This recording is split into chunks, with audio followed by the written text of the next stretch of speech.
Olá, seja bem-vindo à segunda aula do curso Peso sob Controle. Na aula anterior, nós entendemos por que é tão difícil perder peso adotando as dietas da moda e o grande prejuízo que elas causam na nossa saúde também.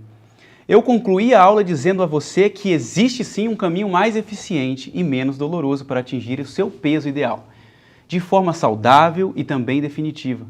O primeiro passo nessa jornada é conhecer os maiores inimigos daqueles que desejam perder o peso. E esse é o seu caso. E ao contrário do que muita gente pensa, os vilões mais perigosos não são aqueles que costumam deixar a gente com peso na consciência. Sabe aquela semana que você faltou à academia ou aqueles 20 docinhos que você comeu no último casamento?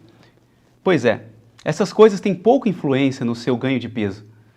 Os maiores inimigos são aqueles que agem de maneira sutil, entrando na sua rotina diária e se transformam assim em hábitos na sua vida, e você nem percebe. Eu tenho certeza que você já deve ter ouvido que alguns alimentos processados fazem muito mal à saúde. O problema é que os únicos alimentos que são livres de qualquer tipo de processamento são os alimentos in natura. E se nós restringirmos a nossa dieta a apenas esses alimentos não processados, teríamos que aprender a viver à base de frutas, verduras e legumes, o que se torna inviável. Em primeiro lugar, nós precisamos entender que nem todo alimento processado é igual. Nem todos são prejudiciais à saúde. Existem diferentes graus de processamento e cada um afeta o organismo de uma forma.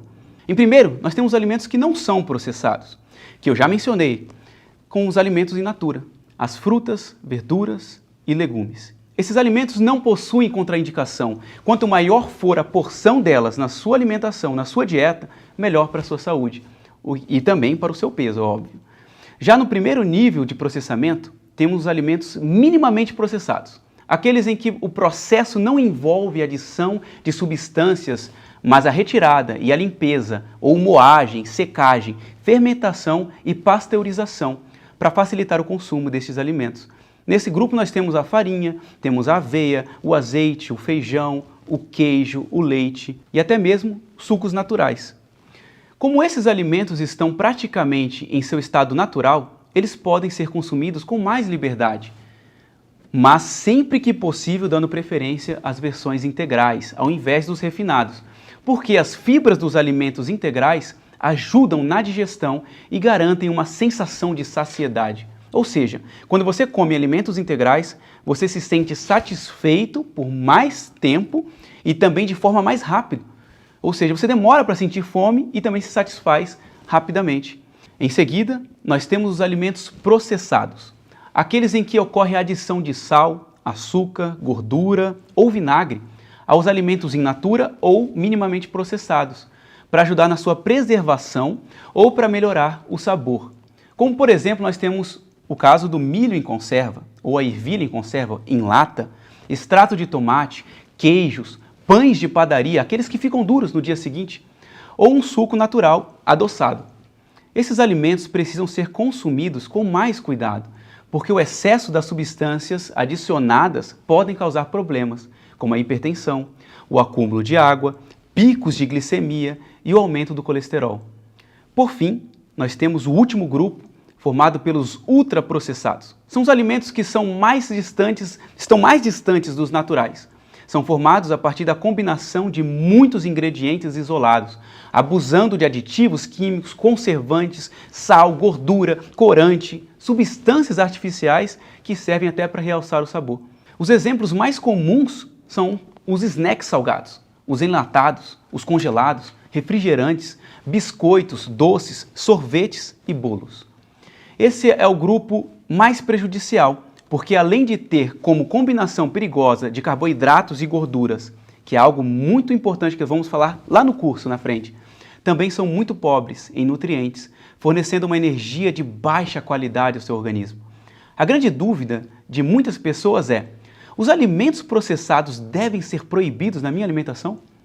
Comer doces em uma festa de aniversário ou um pacote de snack salgado no lugar de uma refeição, em um dia que eu estou mais apressado, não vai me fazer nenhum mal ou impacto no meu peso?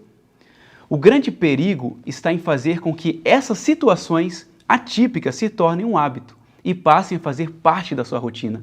Por isso, é importante saber diferenciar os tipos de alimentos de acordo com o grau de processamento, para que sejam capazes de montar uma rotina de alimentação a partir da escolha consciente, sem regras rígidas que nos obrigam a banir alimentos proibidos das nossas vidas. Lembre-se, as soluções radicais geralmente são um reflexo da falta do conhecimento.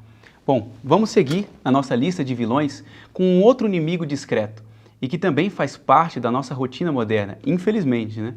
A qualidade do sono. Para entender como o seu sono afeta o ganho ou a perda de peso, você precisa conhecer uma substância chamada leptina. A leptina é um hormônio produzido pelo nosso corpo e tem importante função de enviar sinais às glândulas responsáveis pela redução do apetite. Ou seja, a leptina manda uma mensagem para o cérebro avisando que nós não estamos mais com vontade de comer.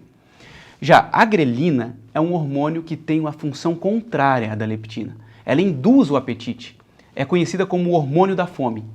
Esses dois hormônios atuam em conjunto para regular a nossa sensação de fome e de saciedade. Só tem um detalhe, importantíssimo na verdade, não é tão detalhe. A leptina é liberada durante a noite e principalmente durante a fase final do sono, nas primeiras horas do dia antes do sol nascer. Por isso, o sono desregulado pode afetar a liberação desse hormônio, reduzindo o seu efeito no organismo, enquanto a grelina continua sendo produzida normalmente. E isso gera o quê? Um desequilíbrio hormonal, porque a saciedade diminui, mas a vontade de comer continua no mesmo patamar. Portanto, é fundamental nos esforçarmos para criar uma rotina saudável de sono, evitando hábitos estimulantes perto do horário de dormir, como, por exemplo, o uso do telemóvel quando estamos deitados na cama. Se seu corpo não entender que está chegando a hora de dormir, a qualidade do seu sono vai ser prejudicada e o seu apetite vai ser afetado, atrapalhando o processo de perda de peso. Por fim, o último vilão na luta pelo emagrecimento, mas não é o menos importante, e é o mais, infelizmente, né? Ele é o mais comum na vida de todos nós, é o estresse.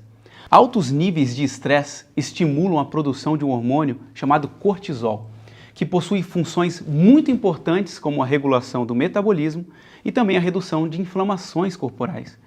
O problema é que o excesso de cortisol causa problemas graves, como a insônia, elevação da pressão arterial e o ganho de peso, principalmente na região abdominal.